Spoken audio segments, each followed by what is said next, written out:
Mga kababaihan, hayaan niyong simulan ko sa pagsasabi nito. Mas malakas kayo kaysa sa inyong iniisip. Madalas kayong pilitin ng mundo na maniwala sa kabaligtaran. Ngunit sa inyong puso, alam ninyo ang inyong halaga at potensyal. Ngayon, pag-usapan natin ang 7 prinsipyong ginagabayan ng matatalinong kababaihan.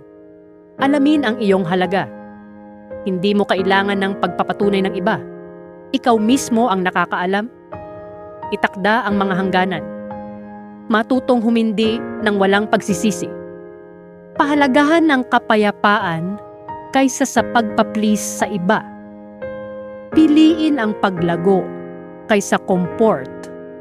Maging disiplinado sa emosyon. Gamitin ang pagkakaisa bilang lakas. Huwag umasa kaninuman sa pera. Ang matalinong babae ay patuloy na natututo.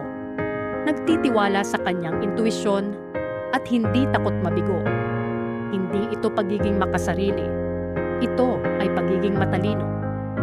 Alalahanin, ang iyong oras at pagkatao ay mahalaga.